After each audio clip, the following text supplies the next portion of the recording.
jangan di depan ya.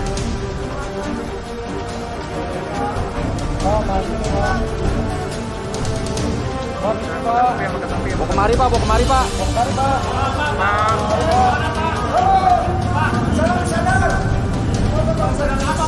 Sini. Selamat sore semuanya. Sore Pak. Saya Muhammad Cici.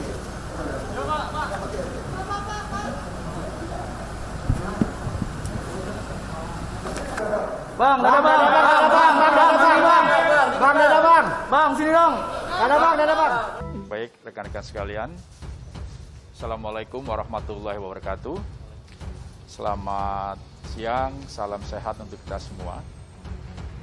Rekan-rekan sekalian, siang hari ini kita update kembali tentang penanganan yang dilakukan oleh penyidik Barreskrim Polri terhadap kasus YouTuber MK.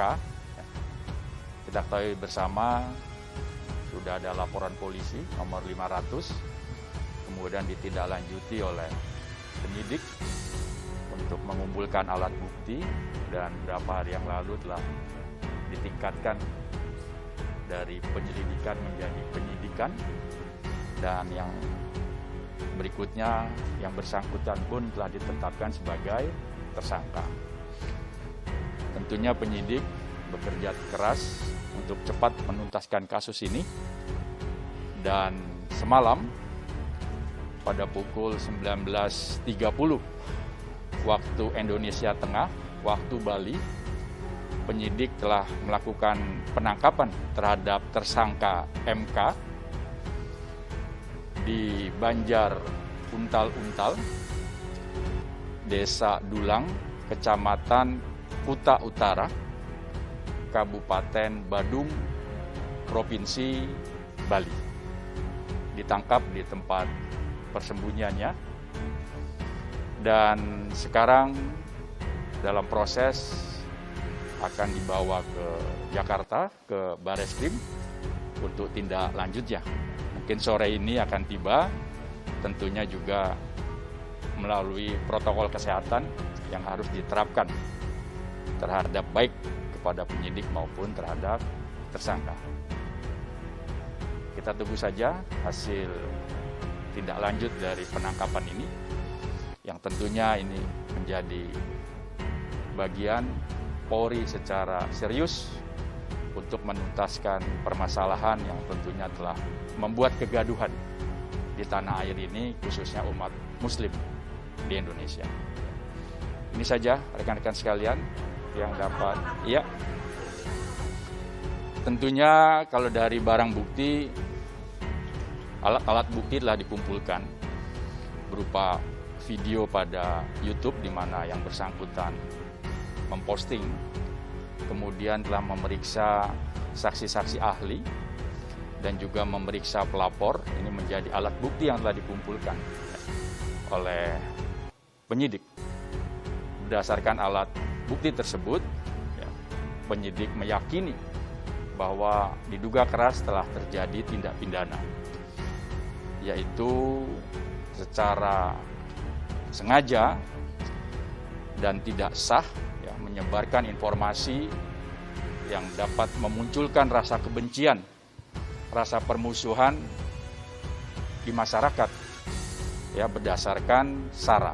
Ini diatur dalam Undang-Undang ITE pasal 28 ayat 2 dan juga junto pasal 45A ayat 2. Dapat dijerat hukuman itu bisa ancaman pidananya penjara 6 tahun. Atau juga peraturan lain yang relevan, yaitu pasal 156A Kitab Undang-Undang Hukum Pidana. Itu mengenai penodaan agama. Kira-kira pasal itu yang dikenakan terhadap yang bersangkutan.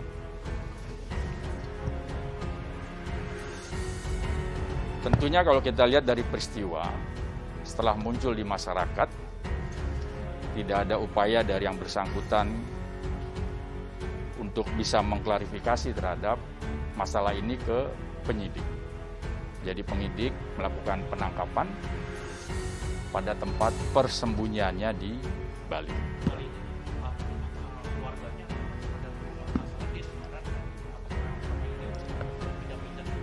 Yang jelas ketika postingan video yang menjadi gaduh tersebut, penyidik telah melakukan identifikasi dan bersangkutan ada di Bali. Ya. Jadi ketika peristiwa itu dilakukannya di Bali, ya, pada salah satu tempat persembunyian yang bersangkutan di sekitar Badung, Provinsi Bali. Gitu. Nanti itu didalami lagi. Ya. Motifnya apa, yang bersangkutan membuat satu konten video yang diposting dalam YouTube, ini nanti akan didalami oleh penyidik. Ya. Nanti pasti akan kita ketahui bersama motif apa daripada yang bersangkutan membuat satu konten dan diposting dalam kanal YouTube. Nanti didalami, masih didalami. Nanti penyidik akan tahu itu semua, apakah dia melakukan itu sendiri atau ada pihak-pihak yang membantu melakukan, pasti nanti itu akan didalami oleh penyidik.